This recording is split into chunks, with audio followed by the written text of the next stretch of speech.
ತಮಿಳುನಾಡಿಗೆ ಮನವಿ ಮಾಡ್ತಕ್ಕಂಥದ್ದು ಇವತ್ತು ಮೇಕೆದಾಟಿನ ವಿಷಯದಲ್ಲಿ ಈಗಾಗಲೇ ಹಲವಾರು ಬಾರಿ ದೇವೇಗೌಡರ ನೇತೃತ್ವದಲ್ಲೇ ಪ್ರಧಾನಮಂತ್ರಿಗಳನ್ನು ಭೇಟಿ ಮಾಡಿದಾಗ ಮನವಿ ಮಾಡಿದ್ದೇವೆ. ಆದರೆ ತಮಿಳುನಾಡು ಸಹ ಇದಕ್ಕೆ ಸಹಮತ ಕೊಡಬೇಕು. ಇವತ್ತೇನು ಮೇಕೆದಾಟು ಕಟ್ತಾ ಇರ್ತಕ್ಕಂಥದ್ದು ಅವರಿಗೆ ಬೇಕಾದಂಥ ಸಂದರ್ಭದಲ್ಲಿ ನಾವು ನೀರನ್ನು ಬಿಡ್ತಕ್ಕಂಥದ್ದಕ್ಕೆ ಅಲ್ಲಿ ಜಲಾಶಯ ನಿರ್ಮಾಣ ಆದರೆ ಅದು ನಮ್ಮ ಬೆಂಗಳೂರು ನಗರ ಇರ್ಬೋದು, ಸುತ್ತಮುತ್ತ ಕುಡಿಯೋ ನೀರಿಗೆ ನಾವು ಈ ಒಂದು ಯೋಜನೆಯನ್ನು ತರಬೇಕು ಅಂತ ಏನಿದ್ದೇವೆ, ಇದಕ್ಕೂ ಅವರ ತಕರಾರೇನಿದೆ.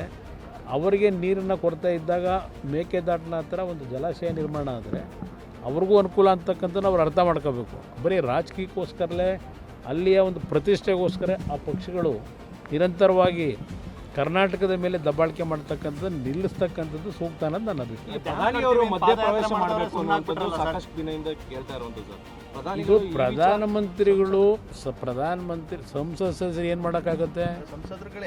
ಈಗ ಅಲ್ಲ 9 ಜನ ಅವರವರಲ್ಲಿ ಅವರೇ ಮಾತಾಡಿದ್ರ. ಮಲ್ಲಿಕಾರ್ಜುನ್ ಖರ್ಗೆ ಫ್ಲೋರ್ ಲೀಡರ್ ಇದ್ದಾರಲ್ಲ ರಾಜ್ಯಸಭೆಯಲ್ಲಿ, ಯಾವತ್ತಾದರೂ ಒಂದಿನ ರಾಜ್ಯಸಭೆಗೆ ಅವರು ಫ್ಲೋರ್ ಲೀಡರ್ ಆಗಿ ಅಪೋಸಿಷನ್ ಲೀಡರ್ ಆಗಿ ಅಲ್ಲೇನು ಕಾರ್ಯನಿರ್ವಹಣೆ ಮಾಡ್ತಾ ಇದ್ದಾರೆ. ಯಾವತ್ತಾದರೂ ಒಂದು ದಿನ ಕರ್ನಾಟಕದ ಕಾವೇರಿ ಅಷ್ಟೇ ಅಲ್ಲ, ನಮ್ಮ ಉತ್ತರ ಕರ್ನಾಟಕದ ಅಪ್ಪರ್ ಕೃಷ್ಣ ಪ್ರಾಜೆಕ್ಟ್ ಇರ್ಬೋದು, ಅಪ್ಪರ್ ಭದ್ರಾ ಇರ್ಬೋದು, ಯಾವ ನೀರಾವರಿ ವಿಷಯದಲ್ಲಿ ಅಲ್ಲಿ ವಿರೋಧ ಪಕ್ಷದ ನಾಯಕರಾಗಿ ಫ್ಲೋರ್ ಲೀಡರ್ ಆಗಿ ಏನಿದ್ದಾರೆ ಒಂದು ದಿನ ಪ್ರಚಾರ ಮಾಡಿದ್ದಾರೆ, ಈ ವಿಷಯ ಪ್ರಸ್ತಾಪ ಮಾಡಿದ್ದಾರೆ. ದೇವೇಗೌಡರು ಅಲ್ಲಿ ಹೋದಂಥ ಪ್ರತಿ ಸಂದರ್ಭದಲ್ಲಿ ಕೈ ಜೋಡಿಸಿ ಮನವಿ ಮಾಡ್ತಾರೆ, ಭಿಕ್ಷೆ ಬೇಡದರು ದೇವೇಗೌಡರು.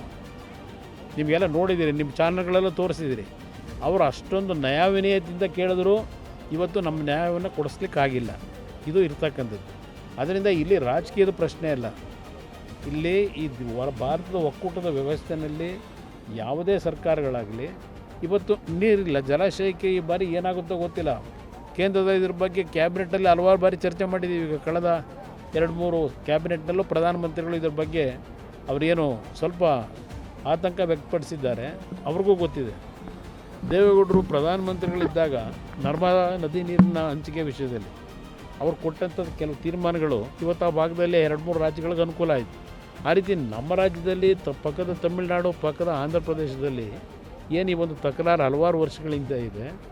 ಯಾರು ಜವಾಬ್ದಾರಿಯನ್ನು ನಿರ್ವಹಣೆ ಮಾಡ್ತಕ್ಕಂಥದ್ರಲ್ಲಿ ಕರ್ನಾಟಕದ ಬಗ್ಗೆ ಗಮನ ವಹಿಸ್ತಕ್ಕಂಥದ್ರಲ್ಲಿ ಇಷ್ಟಲಿವರೆಗೆ ಏನು ವಿಫಲ ಆಗಿದೆ, ಅದನ್ನು ಸರಿಪಡಿಸಬೇಕು ಅನ್ನೋದೇ ನನ್ನ ಅಭಿಪ್ರಾಯ.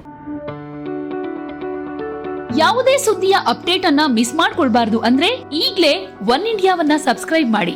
ನಿಮಗೆ ಬೇಕಾದ ಭಾಷೆಯಲ್ಲಿ ಎಲ್ಲಾ ಸುದ್ದಿ ತಿಳಿಬೇಕು ಅಂದ್ರೆ ಒನ್ ಇಂಡಿಯಾ ಆಪ್ ಅನ್ನ ಡೌನ್ಲೋಡ್ ಮಾಡ್ಕೊಳ್ಳಿ.